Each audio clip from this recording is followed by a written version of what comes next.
Good afternoon. It's Alan Smith, meteorologist, with your Jackson Hole weather forecast. It's Monday, April 13th, about 3:45 p.m. We are having a cold snap right now, a spring cold snap after getting a nice taste of spring last week with 60-degree temperatures in Jackson for the first time this year. We had a strong cold front move through over the weekend, and the past 2 days we've been struggling to get up to the freezing mark in the valley. So here's a look at our upper level pattern. We've got a trough of low pressure established pretty well across much of the US, and we can see the northerly flow coming in over Jackson Hole. That's what's been ushering in these colder than average temperatures. This trough extends all the way into the eastern U.S., and we can see some energy moving off of the east coast now. This storm system is producing some severe weather and flooding across the mid-Atlantic and northeast this afternoon, and in the past 24 hours, it produced a large tornado outbreak across the southeast U.S. So a lot going on across the country the past couple of days. Let's take a look at the satellite image over the northern Rockies. We can see some cloud cover has moved into the area this afternoon after a clear start this morning. This is in response to a weak upper level disturbance moving across the region. It's kicking off just enough to kick off some cloud cover, and we may see a few snow flurries out there this afternoon or evening, mostly over the mountains. We haven't seen anything fall in the Jackson Hole Valley yet. We can also see still plenty of snow cover across the mountains and heavier cloud cover east of the Continental Divide and clear and dry conditions west. Let's take a look at our current temperatures this afternoon. These, you would expect to see this in January, but not so much in mid-April. As of 2:30 this afternoon, we were still stuck in the 20s across the board. You can ignore that minus 40 at Snow King. That's an error, obviously, but everywhere else, 20s across the Jackson Hole Valley, 30 in Driggs, and across the higher elevations, we're only in the single digits, which is very, very cold for this time of year. Looking farther out across the state of Wyoming, it's cold throughout. We're below freezing pretty much in all areas, even eastern areas. Look at Laramie, only 14 degrees, so very very chilly across this part of the country in general. Let's take a look at the current hazards across the U.S. We can see lots of wind advisories, some severe weather advisories across the mid-Atlantic northeast today in response to that powerful storm system. And look how far south the cold air is dropping with the system. We're seeing freeze warnings all the way into Texas and Oklahoma, and even some snow in the Texas Panhandle and far south into New Mexico. We're also seeing some winter weather advisories up in Montana. That's in response to the next storm system that's going to be approaching our area midweek. Take a look at precipitation over the next 7 days. Lots of heavy rainfall across the southeast, east coast of the U.S., and we can also see this northwest flow that's going to be established across the Rockies, bringing some light to moderate precipitation at times over the next week. Zoom in closer in, we can see most areas less than an inch of precipitation projected over the next week.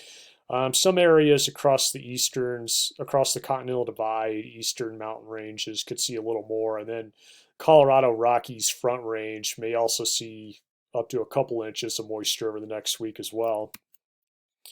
Here's the upper level pattern for tomorrow on Tuesday. We can see deep trough of low pressure still established over the central and eastern U.S. with high pressure trying to creep in from the west. We're sort of in between here in Jackson.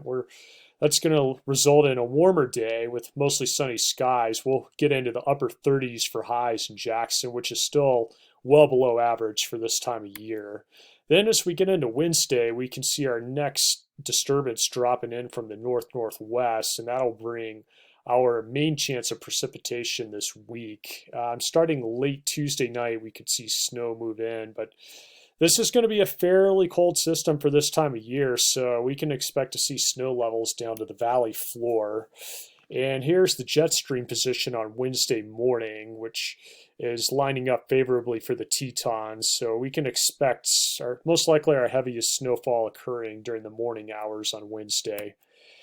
Taking a look at moisture and winds at about 10,000 feet of altitude, we can see winds coming out of the west on Wednesday morning. That is favorable for snowfall in the Tetons. Across the Jackson Hole Valley, even though we'll have temperatures cold enough for snow, um, the west northwest flow of this system will be more of a downsloping effect in the valley. So we're going to see a greater drop off in moisture than we also do from the higher elevations down to the low elevations in the Jackson Valley. And that's partly going to have to do with fairly weak winds aloft too at mountaintop levels. So even though we'll have some moisture with this, the winds are not going to be all that strong. So I'm not that, and with the west northwest flow, I'm not expecting a ton of moisture to make it into the valley. Nevertheless, we should see a good chance of at least some light accumulating snow Wednesday morning with temperatures down into the 20s.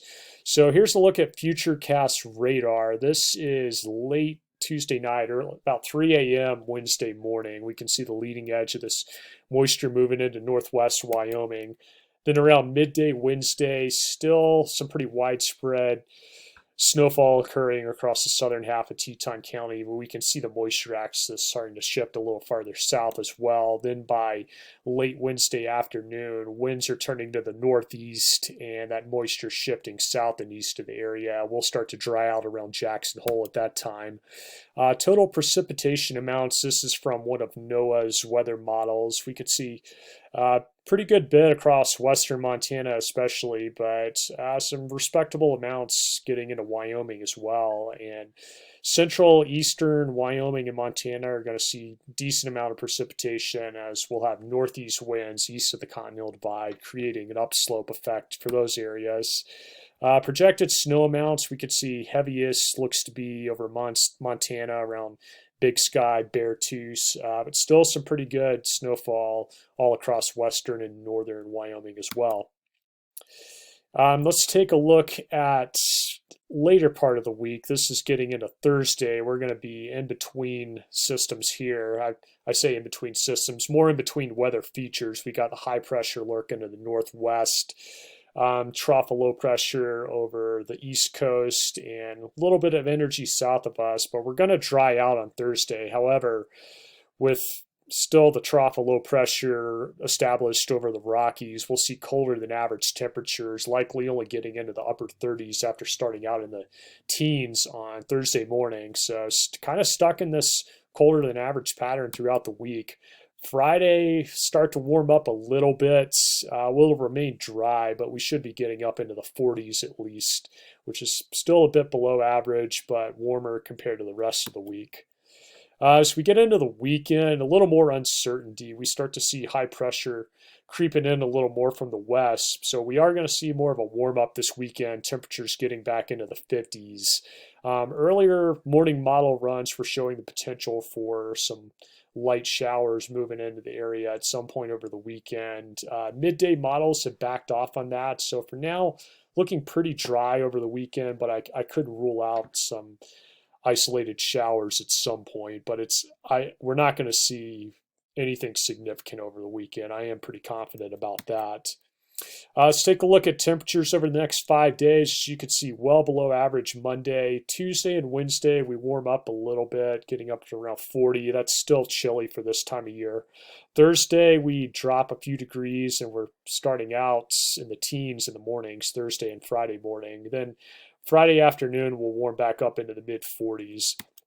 Across the higher elevations, bone chilling day on Monday. I mean, 16 is the forecast high, 9,000 feet. I don't even know that we're out of the single digits yet. So, a very cold day in the alpine zones. We start to warm up into the 20s over the next few days, then Friday up to 32.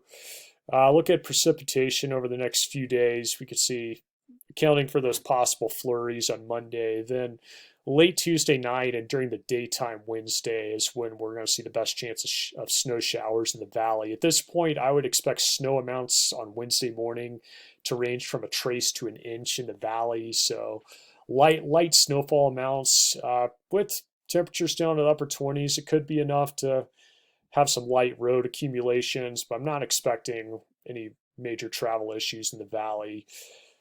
As we get into the higher elevations, this could be a decent snow event Tuesday night and Wednesday. I'm forecasting 3 to 8 inches at this time, so could have a slick commute over the pass Wednesday morning, especially. By the time we get to Wednesday evening, though, snow will be tapering off, so it shouldn't be much of an issue going over the pass.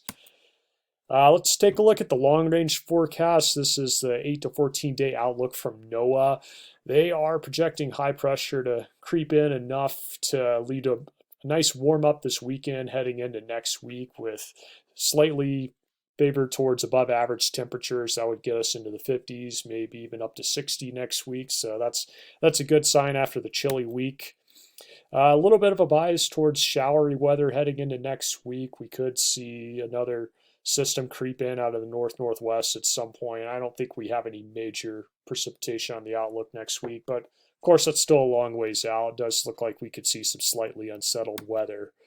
One final note, I wanted to take a weekly look at our snowpack. We are above average, well above average across all areas of the Tetons right now. Still snow depth of 125 inches at the Rendezvous Bowl plot at Jackson Hole Mountain Resort. Our average for the date is only 104 inches, so we're a good bit above average, and that's the case at both the mid mountain and near the bottom of the mountain at Jackson Hole Mountain Resort as well. And with the cold temperatures this week, I don't think we're going to see a whole lot of melting, even though we're past our climatological peak for the season. So we've definitely got a healthy snowpack heading into the spring. But that's all I've got for you today. Thanks for watching and have a great day.